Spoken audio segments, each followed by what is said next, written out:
Praise the lord. అందరి ప్రభువును రక్షకుడైన యేసుక్రీస్తు వారి అతి శ్రేష్టమైన గొప్ప నామములో హృదయపూర్వకమైనటువంటి వందనాలు. అందరూ బాగున్నారా? అందరూ బాగుండాలి. ప్రతిరోజు ప్రతి ఒక్కరూ దేవుని స్తుతించాలి. బాగుంటే ఇంకెక్కువ స్తుతిస్తారు.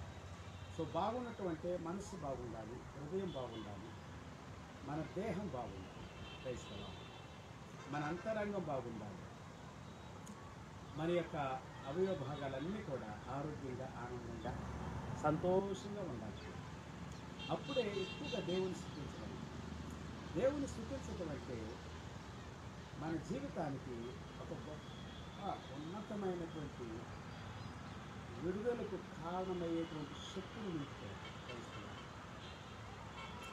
పరలోకములో నుండి దేవుడు మన జీవితాలను గొప్పగా దీవిస్తాడు. దేవుని స్తుతిస్తూ ఉన్నప్పుడు దేవుని శక్తి పరలోకములో నుండి విడుదలవుతుంది.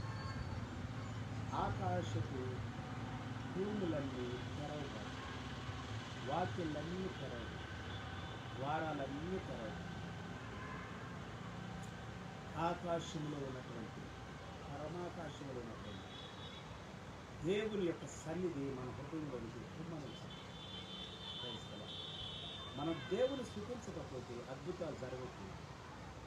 మనం జీవితకాలంలో ప్రతి క్షణము దేవుని ధ్యాసలో అది మనకెంతో మేలు చేస్తుంది. దేవుని గురించి ఆలోచించటం, దేవుని స్తుతించటం చాలా గొప్పది. ఇదేనో కూడా యేసుక్రీస్తు ఈ భూమి మీదకి ఎందుకు వచ్చేది అనేటువంటివి చాలా విషయాలు మనం వింటాం. ఈదినం కూడా ఇంకా కొన్ని విషయాలు ఉన్నాయి. ప్రతిరోజు మనం వింటాం. Every day we have been hearing and listening to God. Yes. The word of God itself gives us strength and power.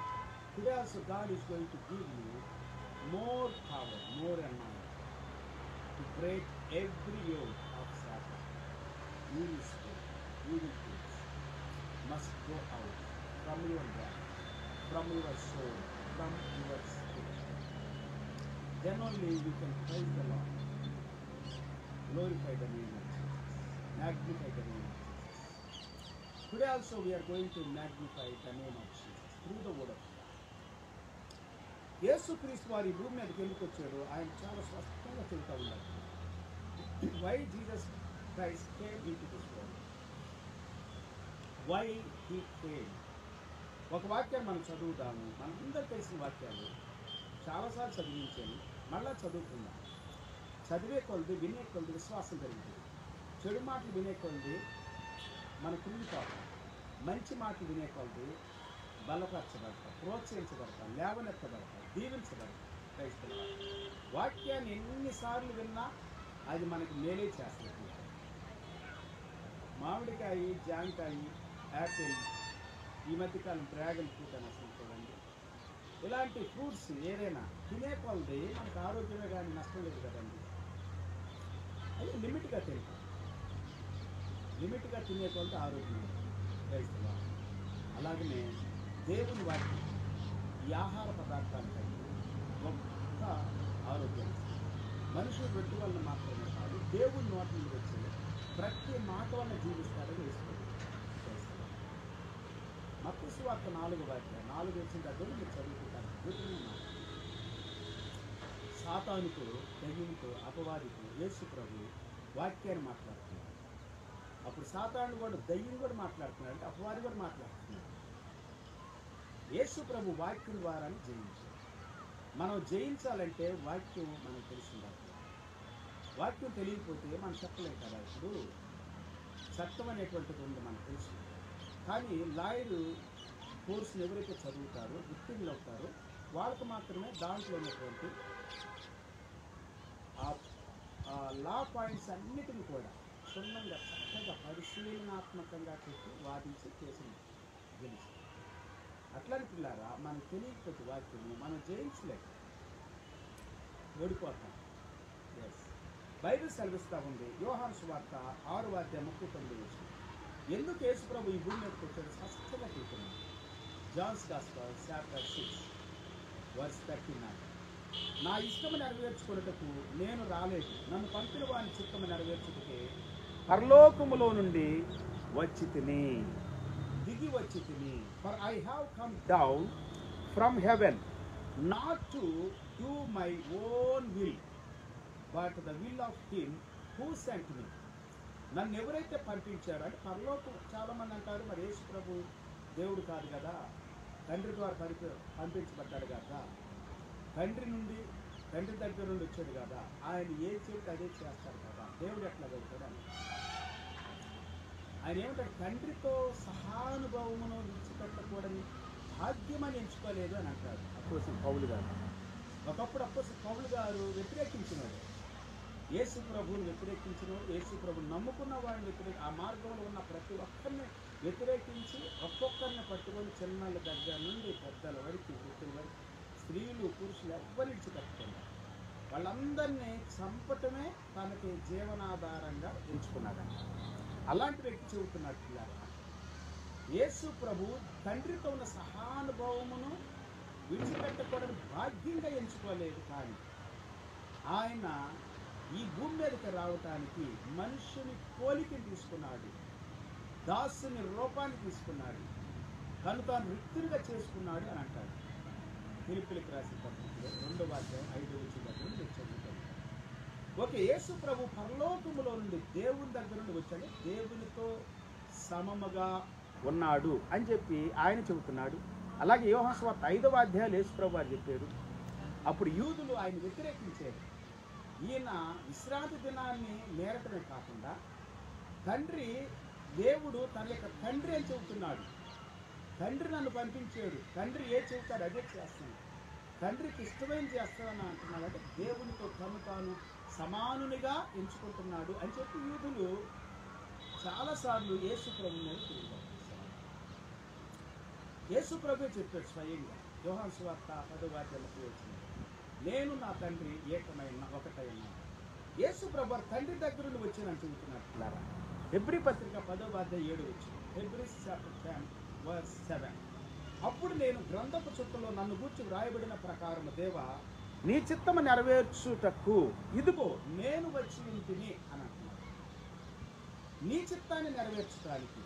Then I said, behold, I have come to do your will, O God, as it is written of me in the scroll of the book. శాస్త్రంలో రాయబడింది, పుస్తకంలో రాయబడింది, ధర్మశాస్త్రంలో లేఖనాల్లో రాయబడినటువంటిది నెరవేర్చడానికి.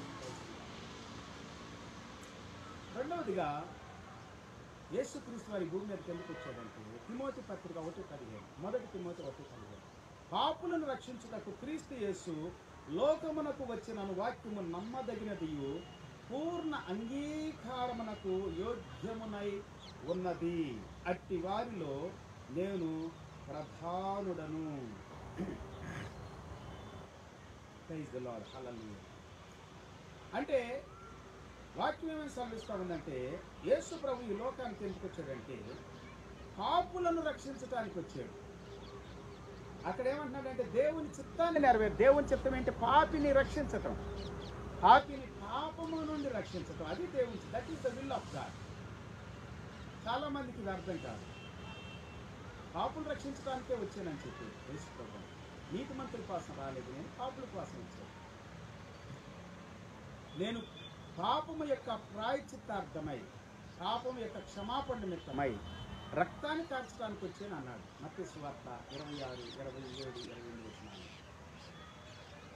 So యేసు ప్రభు చెప్పిన మాటలు చాలా అద్భుతమైనటువంటి పిల్లలు.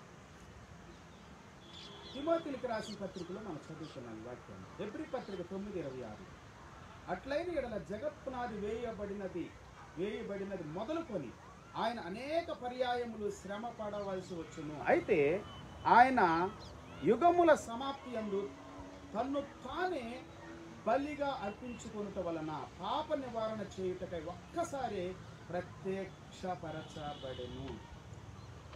ఏం చేయటానికి కదండి? అద్భుతమైన వాక్యం కాదు ఇది. పాప నివారణ, పాపాన్ని నివారించడానికి, పాపాన్ని తీసివేయటానికి, పాపిని రక్షించడానికి. లూకా సువార్త 19:10 కూడా అంటాడు, నశించిన దాన్ని వెదకి రక్షించడానికి వచ్చేది.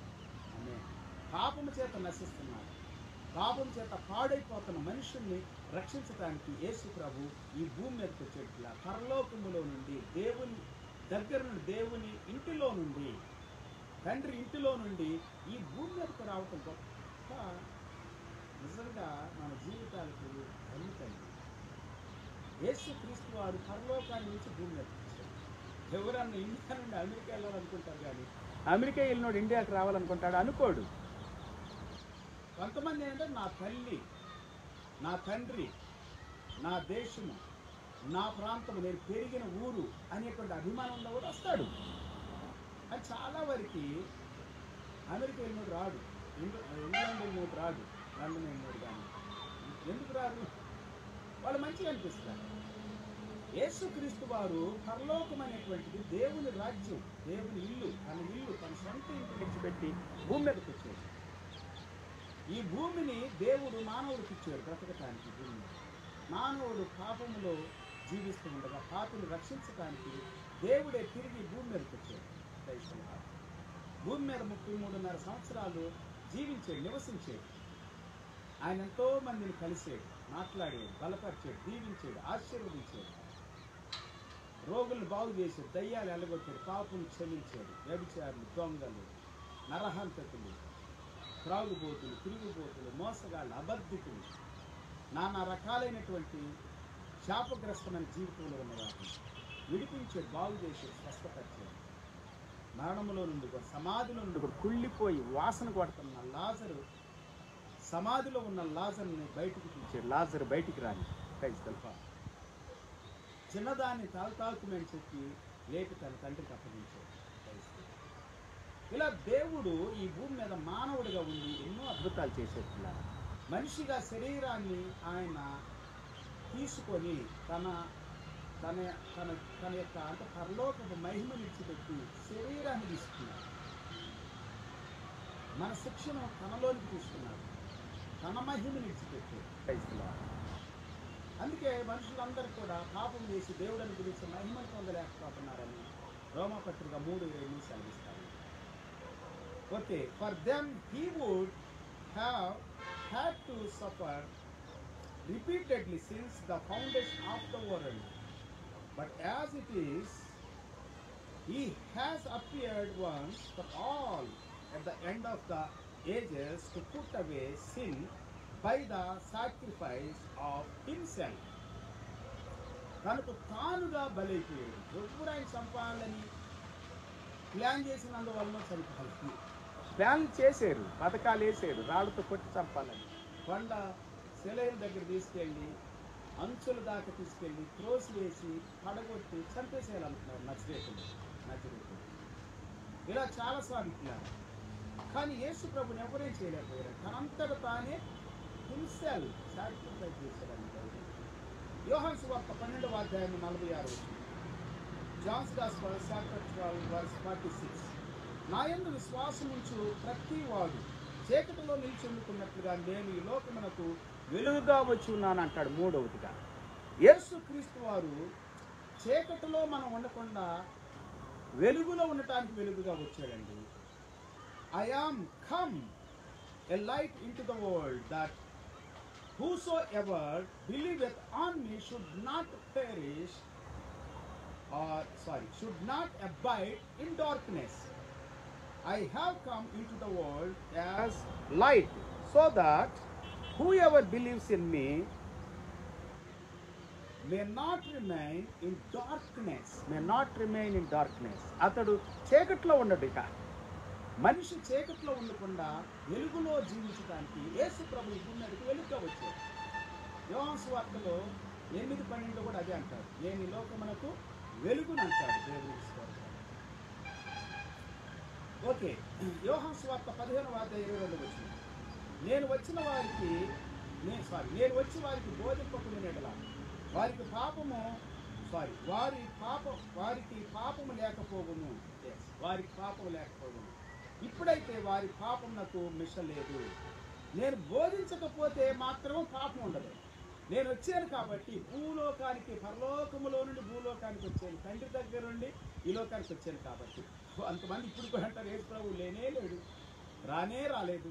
అసలు యేసు ప్రభు క్యారెక్టరు సృష్టించబడింది. రోమన్స్ ఎందుకు సృష్టించారో తెలియదు. ఇది ఒక పెద్ద ట్విస్ట్ అనమాట. ఎంత గొప్ప మేధావులు, ఎంత గొప్ప పాయింట్లు ఇస్తారు. ఎంత అబద్ధికులు అంటే నిజంగా వాడు అబద్ధికుడు, అబద్ధానికి జనకుడు. వాడు దొంగ, వాడు అబద్ధం ఆడినప్పుడల్లా వాడి స్వభావాన్ని అనుసరించి అబద్ధం ఆడతాడు. ఇలాంటి అబద్ధాలు చెప్పేటువంటి వాళ్ళు సాతానుడు అపవాది బాగా వాడుకుంటున్నారు. రోమన్స్ అంట ఈ క్యారెక్టర్ని క్రియేట్ చేసారంట. అదేందో రోమన్స్ ఏమవసరం? రోమన్స్కి గతి లేక, భుక్తి లేక, తినడానికి తిండి కూడా గతి లేని పరిస్థితి వస్తుందని చెప్పి క్రైస్తవులు ప్రపంచం అన్ని దేశాల్లోని చెదిరిపోయి కళ్ళ కింద చేసేసారు. కాబట్టి కొంతమంది అట్లా క్రైస్తవులు అయ్యారు. కానీ కాన్స్టంటైన్ తల్లి విశ్వాసురాలు, గొప్ప విశ్వాసి. ఆమెను బట్టి కాన్స్టంటైన్ కూడా విశ్వాస అయ్యాడు. ప్రపంచాన్ని అంతటికి క్రైస్తవ్యము లీగల్గా ప్రకటించాడు. ఆరాధించదగింది, ఆరాధించండి. అట్లా జరిగింది. కానీ వాళ్ళు క్రియేట్ చేయాలి. క్రియేట్ ఏం చేస్తారండి? ఒకటా రెండా? లూకాసు వార్త 2వ అధ్యాయము 10-11. అయితే ఆ దూత భయపడుతూ, ఇదిగో ప్రజలందరికీ కలుగబో మహా సంతోషకరమైన సువార్తమానము నేను మీకు తెలియజేయుచున్నాను. దావీదు పట్టణమందు నేడు మీ కొరకు రక్షకుడు పుట్టినాడు. ఈయన ప్రభు అయిన క్రీస్తు. For unto you is born this day in the city of David a Savior, which is Christ the Lord. And the angels said to them, Fear not, for behold, I bring you good news, for great joy that will be for all the people. That will be for all the people. Okay. 4వదిగా యేసుక్రీస్తు వారు గొప్ప ఆనందాన్ని తీసుకురావడానికి వచ్చాడని ఈ వాక్యం సెలవిస్తాను. గొప్ప సంతోషాన్ని, యేసు ప్రభు జన్మ, యేసు ప్రభు భూమి మీదకి రావటము గొప్ప సంతోషం అంట. గొప్ప ఆనందం, గొప్ప విడుదల. Great Joy. ఆనందం లేని వాళ్ళు, సమాధానం లేని వారు, శాంతి లేని వారు ఈ వాక్యం వారు బలపడండి, ప్రోత్సాహం తెచ్చుకోండి, శాంతిని పొందుకోండి, సమాధానం పొందుకోండి. వాక్యాన్ని వినే కొలది సంతోషం వస్తుంది, విడుదల వస్తుంది. వినే కొలది మనకి జీవం వస్తుంది. క్రైస్తవుల వాక్యంలో జీవం ఉంది. ఆ జీవం మనుషులకు వెలుగై ఉంది అని ఉంది. యోహాను సువార్త 1వ అధ్యాయం 1 నుండి 9 వరకు వస్తుంది. అద్భుతమైన. 5వదిగా ఆయన ఎందుకు వచ్చాడంటే ఈ లోకంలోనికి? యోహాను సువార్త 18:35. అందుకు పిలాతు, నీవు రాజువా అని ఆయనను అడగగా, యేసు, నీవన్నట్లు నేను రాజునే, సత్యమును గురించి సాక్ష్యం ఇచ్చుటకు నేను పుట్టి తిని, ఇందు నిమిత్తమే ఈ లోకమునకు వచ్చి తిని, సత్య సంబంధి అయిన ప్రతి వాడు నా మాట వినును. ఆయన సాక్ష్యం ఇవ్వటానికి, దేని గురించి? సత్యాన్ని గురించి సాక్ష్యం ఇవ్వటానికి ఈ లోకానికి వచ్చానని చెబుతున్నారు. సత్య సంబంధమైన ప్రతి వాడు, సత్యాన్ని వినేవాడు, నమ్మేవాడు నా మాట వింటాడు. అబద్ధాన్ని నమ్మేవాడు, అబద్ధాన్ని వినేవాడు నా మాట వినడు. చాలా మంది అబద్ధాలకి చెవిరిస్తున్నారు. క్రైస్తవులు కూడా, పాస్టర్లు కూడా మోసగాళ్ళకి, అబద్ధికులు, దొంగలు నమ్ముతున్నారు. నిజంగా వాక్యం చెప్పేవాళ్ళు నమ్మట్లా. ఇంత వాక్యం చెబుతున్నా వాక్యాన్ని వినటానికి రారు, సబ్స్క్రైబ్ చేస్తారు, లైక్ చేయరు. అర్థమైనటువంటి వాటిని నేను చెబుతుంటే వాళ్ళ మాటలు వినటానికి వెళ్తారు. పనికి మాలిన దాన్ని, లోక సంబంధమైన దాన్ని, లోకాన్ని ఆశించేవాళ్ళు, సుఖానుభవాన్ని కోరుకునేవాళ్ళు, ఇష్టపడేవాళ్ళు మాట్లాడుతూ వింటారు. దేవుని వాక్యం ప్రకటించే వారిని వింటలేదండి. దినాల్లో నమ్మట్లేదు, నమ్మరు. చివరి దినాలు, అంత దినాలు అక్రమం విస్తరిస్తుంది, ప్రేమ చల్లారిపోతుంది. ఎస్, అక్రమస్తుల్ని, అన్యాయస్తుల్ని నమ్ముతారండి. యేసు ప్రభువుని కూడా నమ్మలే ఆ దినాల్లో. ఈ దినాల్లో కూడా కొంతమంది నమ్మట్లేదు. బైబిల్ ఏం చెబుతుందంటే, everyone who is of the truth listens to my voice. Praise the lord. నా మాట వింటాడు. I was born and for this purpose I have come into this world to bear witness to the truth. Okay. 6వదిగా యోహాను సువార్త 6వ అధ్యాయం 54 వచ్చింది. John's gospel chapter 6 verse 51, the 6th time. పరలోకము నుండి దిగి వచ్చిన జీవాహారమును నేనే.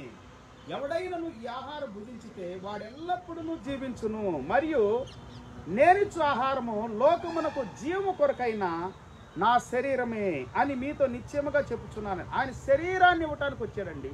ఈయన శరీరాన్ని ఎలా తిన్నిస్తాడు, ఎలా తింటామని అభ్యంతరపడ్డారు అంటున్నారు. అవును, మరి శరీరాన్ని తీసుకొని వచ్చాడు భూమి మీదకి. హల్లెలూయా. శరీరధారిగా వచ్చాడు, రక్త మాంసాల్లో పాలుబాడై వచ్చాడు. శరీరధారిగా ప్రత్యక్షమై సశరీరుడుగా వచ్చాడు అని అంటాడు పౌలు గారు. తిమోతి సశరీరుడుగా వచ్చాడు, ఆయన శరీరధారిగా వచ్చాడు. నా శరీరము నిజమైన ఆహారం అంటే శరీరాన్ని తినేవాడు జీవిస్తాడు. యేసు ప్రభు శరీరము నలగగొట్టబడింది, శరీరధారిగా వచ్చి శరీరము నలగగొట్టబడింది. శరీరము మన పాపాన్ని భరించింది, మన పాపాన్ని తీసుకుంది. క్రైస్తవ శరీరముతో పాపం చేశాం కాబట్టి శరీరముతోనే వచ్చి శరీరములో పాపానికి శిక్ష విధించాడు. ఆయన శరీరములో శిక్ష విధించుకున్నాడు, శిక్షను భరించాడు. అందుకే శరీరాన్ని తినాలంటున్నాడు. I am the living bread that came down from heaven. If anyone eats of this bread, he will live forever. And the bread that I will give him, I will give for the life of the world in my flesh. Praise the Lord. Sorry, is my flesh. Sorry. I will give for the life of the world. Is my flesh. Okay, 7వది 7th one. మత్తయి సువార్త 2వ అధ్యాయము 1వ వచనం దాకా 1వ వచనం నుండి 2వ వచనం వరకు మరియు 11. రాజైన హేరోదు దినముల యందు యూదయ దేశపు బెత్లెహేములో యేసు పుట్టిన పిమ్మట ఇదిగో తూర్పు దేశపు జ్ఞానులు యెరూషలేమునకు వచ్చి యూదుల రాజుగా పుట్టిన వాడు ఎక్కడ ఉన్నాడు? తూర్పు దిక్కున మేము ఆయన నక్షత్రం చూసి ఆయనను పూజింపవచ్చితమని చెప్పింది. 11వ వచనం. తల్లి అయిన మరియను ఆ శిశువును చూచి సాగిలపడి ఆయనను పూజించి తమ పెట్టెలు విప్పి బంగారమును సామ్రాణిని బోళమును కానుకలుగా ఆయనకు సమర్పించిరి.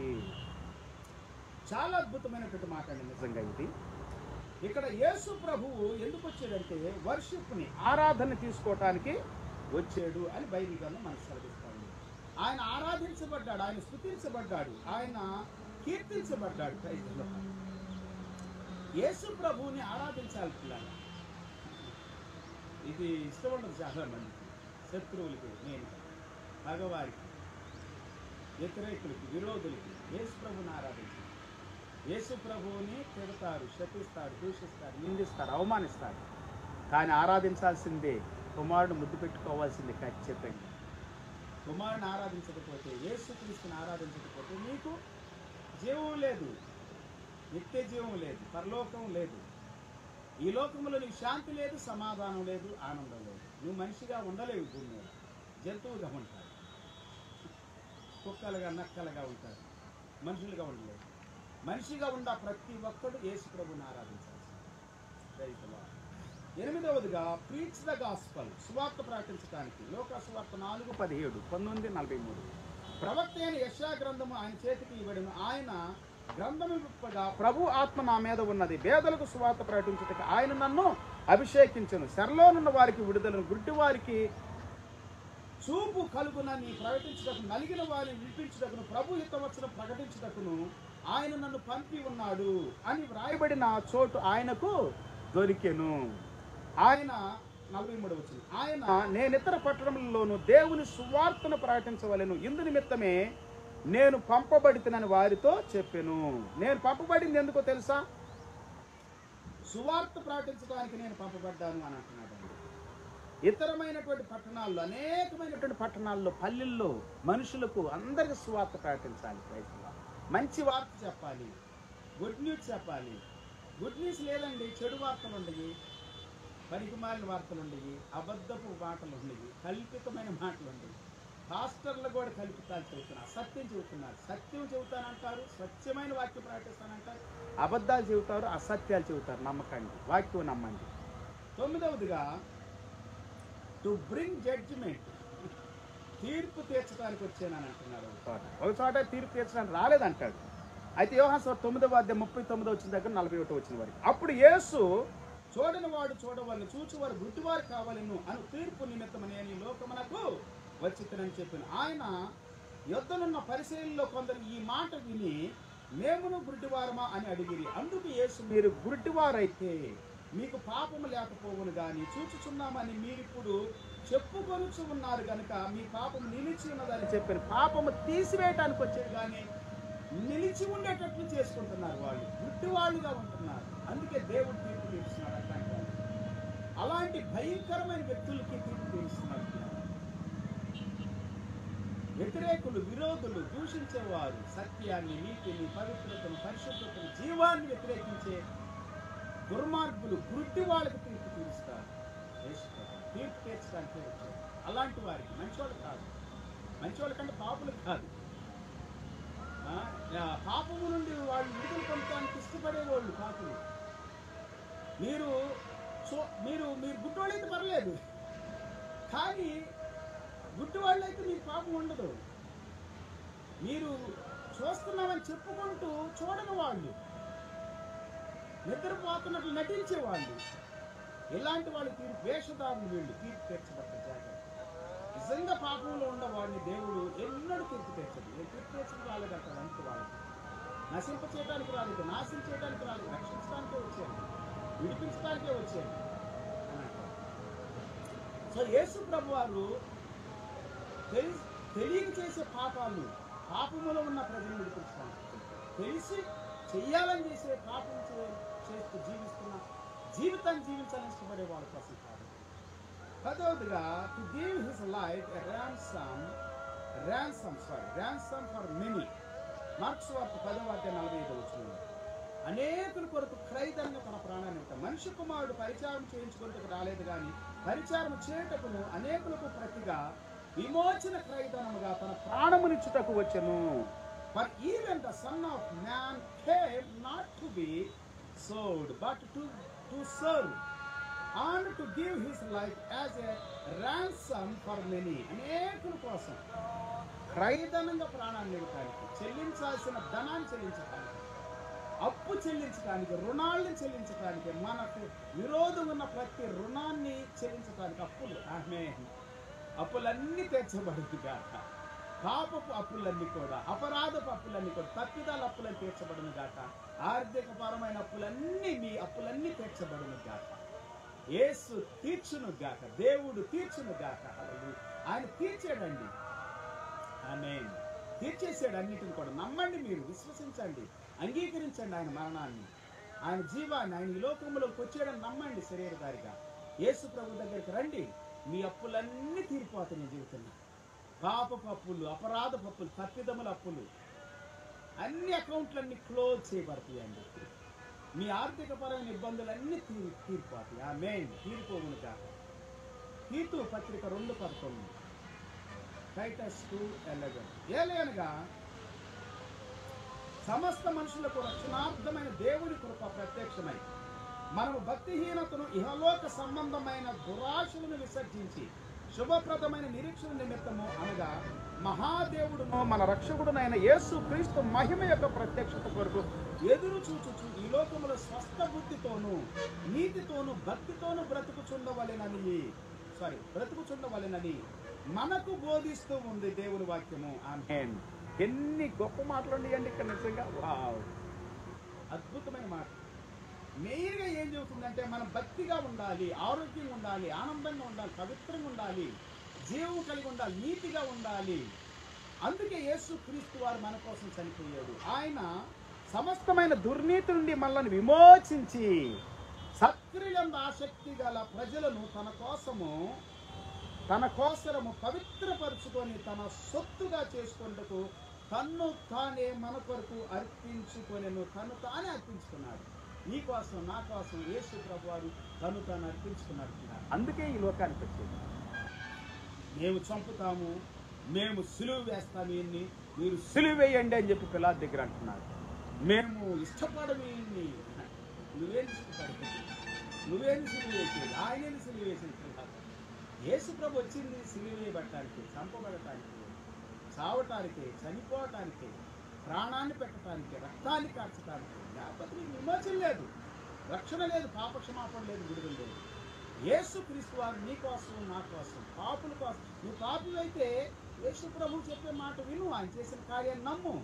ఆయన నీ కోసం వచ్చాడని నమ్మితే నువ్వు అద్భుతాలు చూస్తావు నీ జీవితంలో, నీ కుటుంబంలో. ఇప్పుడే పాపము నుండి విడుదల పొందుతావు, శాపము నుండి విడుదల పొందుతావు, రోగము నుండి విడుదల పొందుతావు, స్వస్థత పొందుతావు, పరలోక రాజ్యానికి వారసురాలుగా ఉంటావు.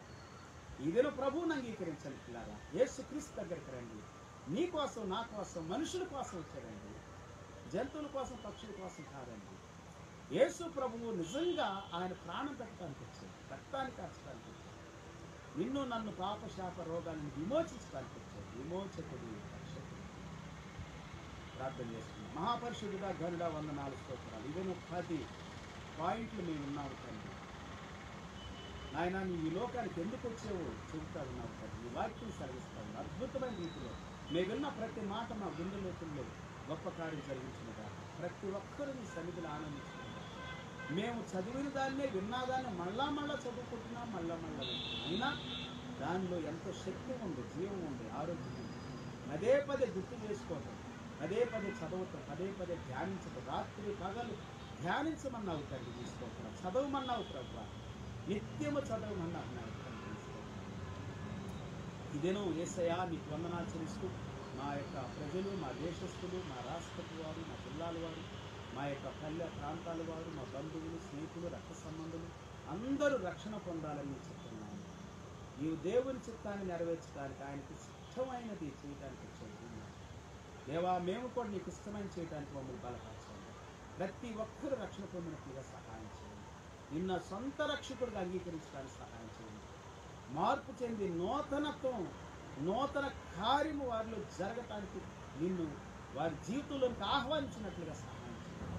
కృపచూపమని దేవా, బలత్కారముగా కాదు నాయన, మతం మార్పిళ్ళు కాదు నాయన, మనస్సు మారాలి, హృదయం మారాలి, జీవితం మారాలి, నూతన పరచబడాలి. అట్టి కార్యాలు జరిగించి మహిమ ఘనత మీరే పొందమని ప్రభువును రక్షకుడైన యేసు నామములో స్తుతించి ప్రార్థించి గణపరిచి వేడుకుంటున్నాము తండ్రి. ఆమేన్. తండ్రి దేవుని ప్రేమ, యేసయ్య కృప, పరిశుద్ధాత్ముడు ఆయన సన్నిధి సహవాసం కాపాడతారు ఇప్పుడు ఎల్లప్పుడూ సదా. ప్రభు రాకడ వరకు మనందరికీ, మన కుటుంబాలకు, మన జీవితాలకు, సకల పరిస్థితులకు ప్రభు రాకడ వరకు తోడైంది. క్రైస్తవులు అందరూ ప్రభుపేట వరకు వందనాలు. మన తిరిగి కలిసినంత వరకు ప్రభు కృప మీకు, మాకు, మనకి అందరి తోడే నడిపించిన కాదు. 24వ సంవత్సరంలో మనం ప్రవేశించబోతున్నాం. 2024వ సంవత్సరం ఇంకా కొద్ది రోజుల్లో ఉంది. క్రిస్మస్ అయిపోయింది. సో పిల్లారా, సిద్ధపడండి. నూతన సంవత్సరంలో నూతనమైన వ్యక్తులుగా ప్రవేశించడానికి, గొప్ప వ్యక్తులుగా ప్రవేశించడానికి, విశ్వాస వీరులుగా ప్రవేశించడానికి, ప్రార్థనా పరులుగాను, యేసుక్రీస్తు నందు నూతన పరచబడే వారిగా ప్రవేశించడానికి. వర్తమానాలు రోజు వినండి, సబ్స్క్రైబ్ చేసుకోండి, లైక్ చేయండి. అప్పుడే నేను ప్రతి ఫోన్ వచ్చింది అందుకని. సో ప్రతి వాక్యం మీ ఎద్దకు వస్తుంది. ప్రతిరోజు నేను చెప్పే మాటలు అప్లోడ్ చేసే ప్రతి వాక్యాన్ని వినండి, చదవండి, ధ్యానించండి. దేవుడు మిమ్మల్ని మీ కుటుంబ సమృద్ధిగా దీవించబోతుంది. ఈ దినమే సబ్స్క్రైబ్ చేసుకోండి యూట్యూబ్లో. జాన్ శామ్యూయల్ ముక్కాల అని మీరు సెర్చ్ చేస్తే యూట్యూబ్లో. అలాగే నేను నాతో మాట్లాడాలనుకుంటే దేవుడు చేసుకోవాలని ఉంటే, ఒకవేళ నాతో కలిసి ఏకీభవించాలి, ప్రార్థన చేయాలని అనిపిస్తే మీరు నాకు కాల్ చేయొచ్చు. 6281118133 6281118133